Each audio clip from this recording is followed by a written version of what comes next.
하나님은 메디아이죠. 세계 역사에서는 메디아라고 부르는 그 메대에게 바벨론을 공격하도록 화살과 둥근 방패를 준비하라고 말씀하십니다. 이 전쟁에 있어가지고 화살은 원거리, 즉 먼 거리에서의 공격에 사용이 되는 무기이고요. 둥근 방패는 각 개인이 소지하면서 방패로 상대방의 화살이나 공격을 막고 칼이나 창으로 상대를 공격하는, 즉 근거리, 짧은 거리에서 공격을 하는 무기를 말합니다. 하나님께서는 메대에게 이러한 전쟁 준비를 하라고 말씀하시는 것입니다. 전쟁 준비를 시키셨다는 것이죠. 이렇게 메대는 바사, 즉 페르시아와 연합을 해가지고 바벨론을 무너뜨리게 됩니다. 근데 하나님께서 바벨론을 무너뜨리는 주된 이유, 그것을 또 말씀을 하시는데, 그것은 그들이 하나님의 성전을 파괴했기 때문이라고 하십니다. 하나님의 보복은 성전을 위한 보복이기도 하십니다. 이스라엘 백성을 위한 보복이기도 하고요. 성전은 하나님께서 이 땅, 즉 피조 세계에 임하시는 구약 당시의 유일한 장소였습니다. 근데 성전이 없어진 바벨론 시대 당시에는 하나님께서 임재하실 장소가 없어진 것입니다. 그 모세를 통해서 성전을, 성막을 만드신 이후에 하나님께서 이 땅에 임재하실 자리가 없어진 유일한 시기였었죠. 다시 스룹바벨의 성전이 세워질 때까지 하나님께서 임하시는 장소가 없어진 그러한 사건이 된 것입니다.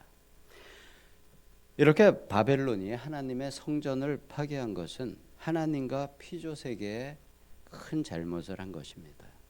그래서 그들은 더욱 하나님의 심판을 받을 수밖에 없는 것입니다. 바벨론은 성벽에 깃발을 세워서 전쟁에 대비하고 파수꾼과 복병을 세워서 방비를 합니다. 바벨론 성은 근동 지방에서 물이 가장 많은 유프라데스 강의 하류에 있는 비옥한 땅에 자리를 잡았습니다. 그리고 그들은 재물도 많습니다. 많은 나라를 정복하면서 그곳에서 가지고 온, 빼앗아온 많은 보물들과 많은 재물들이 있습니다. 그리고 또 그들이 부유한 나라이기도 했습니다. 그러나 이제 그들은 재물의 끝에 왔습니다. 바벨로니아 나라는 각 도시마다 섬기는 신이 조금씩 다르기도 했습니다. 근데 그 중에 수도 바빌론, 그들이 가장 대표적으로 섬기는 신의 이름은 바르투크입니다. 그런데 이 바르투크를 벨이라고도 부릅니다. 벨사살 할 때 왕의 이름들에 들어가는 벨, 그것이 바로 가장 대표적인 신이고요. 이것은 우리말로 의미를 이야기하면 주인이라는 뜻입니다. 조금 익숙하시죠? 가나안 7족은 이 주인이라는 말의 의미를 바알 신이라고 섬겼습니다. 이렇게 바르투크 그리고 벨, 바알 전부 같은 의미를 가진 신입니다. 풍요의 신이죠. 이렇게 사람들은 세상에서의 재물, 즉 풍요를 원했던 것입니다. 그들은 이렇게 재물에 풍요를 주는 신이 있다고 믿었고 그것을 형상화해가지고 바알이나 벨이나 바르투크라는 각기 다른 이름으로 우상 숭배를 각 민족들이 하였습니다. 그래서 하나님은 그 재물을 섬기는 바벨론, 그들에게 끝이 왔다는 의미로 이렇게 13절 말씀을 하신 것입니다. 그리고 14절에서는 하나님께서 자신의 목숨을 걸고 맹세를 하십니다. 하나님께서 자신의 목숨을 걸고 맹세한다는 표현은 구약 성경에도 그렇게 많이 나오는 표현이 아니죠. 어떠한 맹세를 하시냐면은 바벨론의 다른 민족 사람들이 그 바벨론 선에 가득 차게 하시겠다고 하시고요. 바벨론을 향해서 그들이 승리의 노래를 부를 것이라 하십니다. 이렇게 바벨론은 멸망이 하나님에게서 결정이 된 것입니다.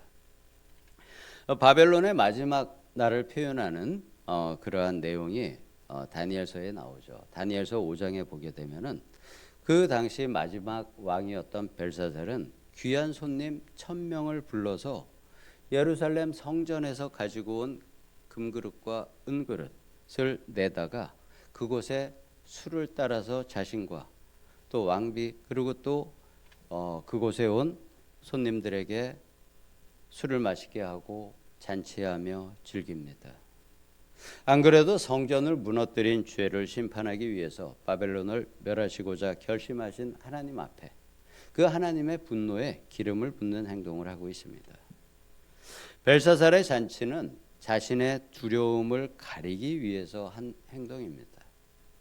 그 메대와 바사의 연합군에게 둘러싸여 있는 상태에서 잔치를 베푼 벨사살, 그리고 그가 예루살렘 성전에 그릇에 술을 부어서 마신 것은 그것이 잔치에 온 사람들에게 보여줄 수 있는 자신의 가장 용기 있는 행동이었습니다.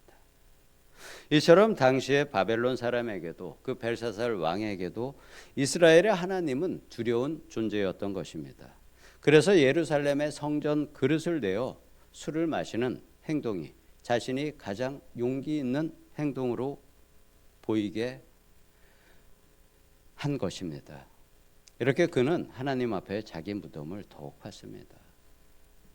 유다 백성은 바벨론을 두려워하였지만 대제국인 바벨론이 이렇게 이스라엘의 하나님을 두려워하는 그 모습을 포로로 잡혀간 바벨론 땅에서 많이 보게 되었습니다. 그리고 예루살렘으로 돌아온 이스라엘 백성에게 이제는 다시 헛된 신을 섬기는 우상 숭배는 지금까지도 끊어져 다시 우상을 섬기지 않습니다. 15절부터는 하나님이 주신 모든 자연과 만물의 창조주와 주관자이심을 하나님께서 알려주십니다. 이것을 다시 알려주시는 이유는 이방인들이 섬기는 신들은 하나님의 피조물이라는 것을 알려주시는 것입니다. 애굽의 이집트의 태양신, 지금 바벨론의 이 풍요의 신 벨, 또 달과 별을 섬기는 민족들의 신, 산과 바다 등 이렇게 땅의 자연을 섬기는 민족들의 신이나 아니면은 소, 사자, 코끼리, 호랑이 이렇게 힘이 세거나 강한 동물을 섬기는 민족들의 신들이 사람보다 뛰어난 존재가 아닌 하나님께서 사람에게 다스리라고 맡기신 피조물이라는 것을 다시 알려주시는 것입니다. 그들은 이렇게 우상을, 헛된 우상을 신으로 지정을 하고 그 우상의 형상을 신상으로 만들어 섬겼습니다. 특히 바벨로니아는 어떠한 신상을 만들게 되면은 그 신상 자체도 신과 동일하게 정말 진지하게 섬겼다고 기록에 남아 있습니다. 17절의 말씀처럼 그 신상은 거짓 신상에 금을 입힌 것에 불과하고 그곳에는 생기가 없습니다. 하나님의 생기, 그것이 없습니다. 온 우주의 생영은, 살아있는 영은 그 생기의 주인이신 하나님, 그리고 그 생기를 받아서 생명이 된 사람뿐입니다.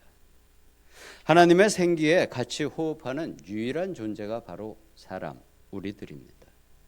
우리는 이렇게 하나님의 자녀이고 하나님의 백성입니다. 사람 중에 성령이 함께하는 그리스도의 제자, 온전한 성도들입니다.